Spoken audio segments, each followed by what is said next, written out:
Alright, hey guys, tonight we're going to talk about England takes interest, and we need to focus on that England is going to shift from the blank faith to the blank faith, and why the Reformation encouraged England to start exploring again. So today they're going to take interest in this new world.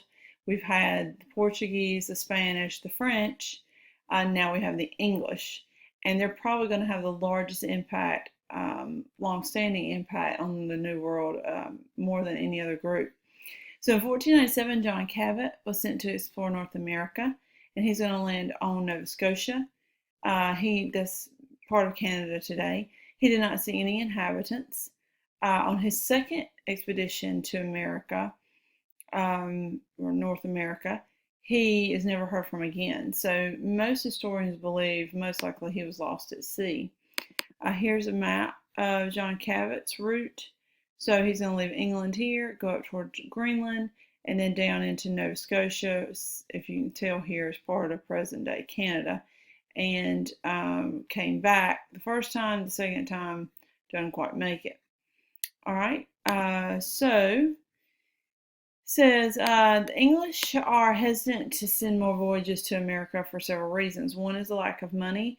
That's going to be a constant theme throughout their history, of stockpiling money, then the money, them losing money, and most often it was because of wars.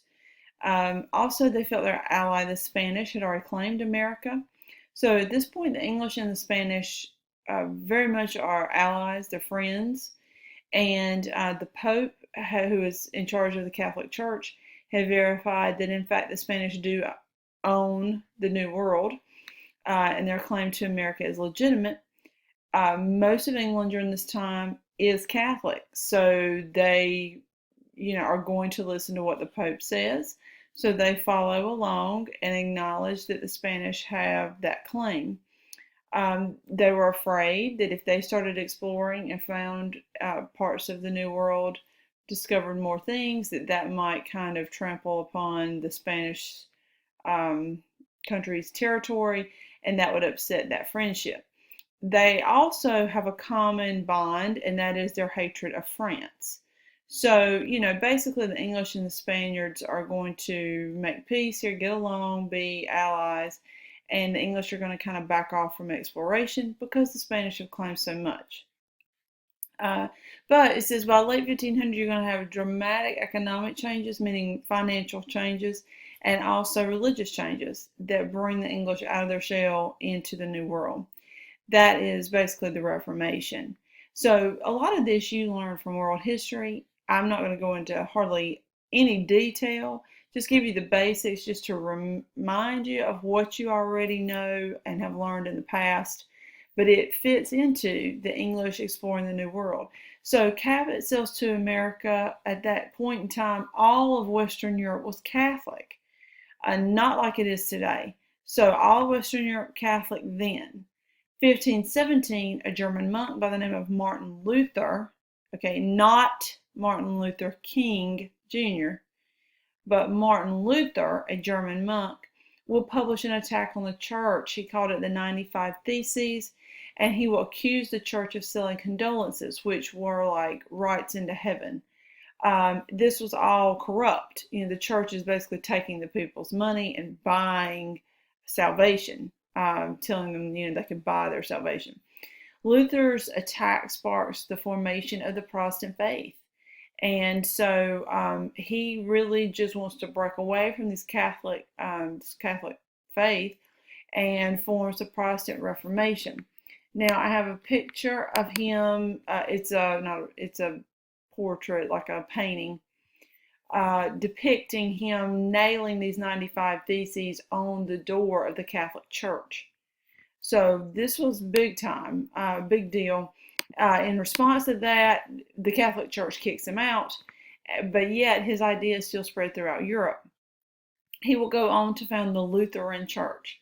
So this is Protestantism, includes Lutheran churches, includes Methodists, Baptists, Presbyterian. So most of the Christians that we know about in the Bible Belt we live in here in North Carolina will pretty much be represented in this Protestant Reformation, the major players anyway. All right, so meanwhile, John Calvin starts suggesting an addition to this, which is that kings should not control the church. And in many cases, kings, monarchs would have great influence on the church. And he's going to argue that churches should choose their own elders, their own ministers. So he's going to argue the people should have more input, and it should not be in direct power of a king. All right, so that's pretty interesting of the time period, because at that time all the monarchs ran the churches, for the most part. All right, so then you have King Henry VIII. So he's going to want to divorce his wife. He had several wives, and he's going to want to divorce his wife, and the Pope, head of the Catholic Church, disagrees with this. Remember, England was primarily Catholic, so the Pope is very important in England, and Henry VIII wants to divorce his wife. The Pope says no. So as a result, King Henry, I forgot, I'm putting my crayon. As a result, King Henry is going to basically just say, no, we're not following what you say. And he's going to break from the Catholic Church, and he's going to declare himself head of England's church and declare himself divorced. So he's saying, I'm in charge now. I'm in charge of the church. We're going to break away from the Catholic Church as it is, and I'm now divorced. He calls his new church the Anglican Church. I will tell you that it had a lot of similarities with the Catholic Church. Why? Well, because that's really all they knew. He's going to just tinker with, change the things he really doesn't like. Most everything else stays the same. So it basically stays Catholic with a few exceptions, one of which is this new church, the Anglican Church, will allow divorce. So people are going to rise up, and they're going to want to get rid of all Catholic traditions within this Anglican Church. So at first, Henry VIII says, I want to get rid of our connection with the Catholic Church. He does that, but really it's pretty much the same. The Anglican Church is the same as Catholic, except for divorce. Now these other people are going to stand up in this Anglican Church and say, look, we're still too Catholic. We need to get rid of all these Catholic traditions. We want to purify the church, and they are called Puritans. All right, so here is Henry VIII, and this is just a description of what I've already told you, breaking away from the Catholic Church, primarily over the divorce issue. His daughter, her name is going to be Queen Elizabeth I, and she's going to take over reign of England, and she is going to push even more than her father did, that we should not only accept the Anglican Church, but we should accept Puritan ideas within the Anglican Church, that the Bible is supreme authority, for example. And she's going to basically turn England from Catholicism to Protestantism. So now England's going to become Protestant for the most part. So she has a huge impact, not given enough credit. Most people credit Henry VIII for breaking away from the Catholic Church solely. He does do that, but she is the one that says the Anglican Church is still too Catholic. Let's get rid of all Catholicism within the Anglican Church and push toward a more Puritan ideal. A couple of pictures with that. I wanted to show you who she is not. So this is the Queen Elizabeth that you know, most likely. She is current monarch in England. She's Queen Elizabeth II. The lady I'm talking about, Henry VIII's daughter, is Elizabeth I. This is Elizabeth I. She's the one that turns England to Protestantism, the Puritan form. Okay? So that would be Elizabeth II. It's like great something grandmother. All right, so setting sail. So England's going to start looking toward exploring now. Why? Why? Based on what I've told you with the Reformation. Well, they've got wool now. They've got materials they can sell, and they can definitely use the money. But also, they've broken away from the Catholic faith. They're Anglican now, Protestant. So they no longer feel like we got to play nice with Spain and, let them have their territory, since we're both Catholic and we're both under the Pope. they now feel like, hey, we can do whatever we want to do. We're not even the same religion as them, or faith, I should say. So, 1587, Sir Walter Raleigh is going to send two ships to scout the American coastline. Okay, we historians consider him a explorer. You could also argue he's slash financier. He doesn't actually go out and do the heavy lifting of exploring, but he is going to get the crew together and everything ready and sends out two ships to scout the American coast. They pass through the Outer Banks of North Carolina. So finally, we have Englishmen coming onto North American soil here. I know we talked about John Cabot, but in particular, we're talking about here, Sir Walter Raleigh comes onto shore in the United States, what is the United States today. All right, and they're on this island. The Native Americans are going to call this island Roanoke. Queen Elizabeth I knights Raleigh for this achievement and calls this new land Virginia. All right. Upon return to the new land, 91 men, 17 women, 9 children settle there. A month later, the governor, John White, returns to England for more supplies. War erupts in England between the English, and White cannot come back for 3 years. So he inevitably gets stuck in England, can't get enough money up to come back.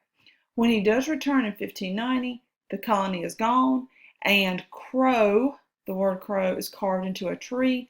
Some historians argue it wasn't carved into a tree, it's carved into a post. Either way, it was in wood, and a lot of folks thought it referred to Croatoan, which is a Native American group living nearby. So he shows back up John White after that span of 3 years, and the colony's missing. This becomes known as, of course, the Lost Colony. Now, a couple of things to show you quickly. Here is Roanoke Island area, Lost Colony. Jamestown comes later. So it is the later on. But here is the state of Virginia, which we named that so after this colony was called, also the territory called Virginia. Okay, so that's that. I also wanted to show you where I was. I have too much open and I forget what I'm doing. I've lost it. I wanted to show you a map of,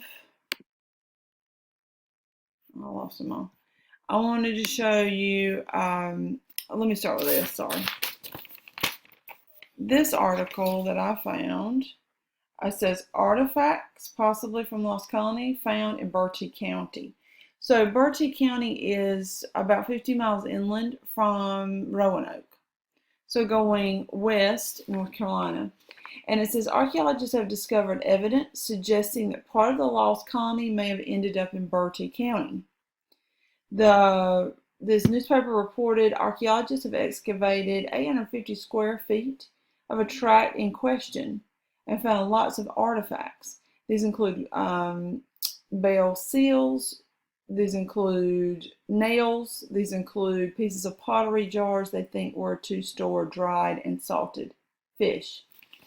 It says, before he left for England, John White told the colony, quote, to remove 50 miles to the main. Archaeologists and historians don't know 50 miles which direction. I mean, they know inland, but they don't know kind of inland north, inland south, inland to the west. So they weren't sure exactly where they may have gone. And anyway, recently a development was going to be built in Bertie County. And part of that plan, always in the east, is that historic preservation. They kind of make sure there's nothing under there before they start digging everything up. And some archaeologists went in there and, in fact, found all these artifacts. So they've measured it, and Bertie County is 49.32 nautical miles from Roanoke Island. So almost exactly 50 miles, as John White asked. It also says here that the colony included his daughter, Eleanor Dare, and son-in-law, Ananias Dare. Eleanor gave birth on August 18th to Virginia, the first English baby born in the New World, although those were lost in that process, which is pretty interesting. So it might be in Bertie County, and they moved. All right, real quick, let's go back and do our essential questions. England shifted from the Catholic faith to the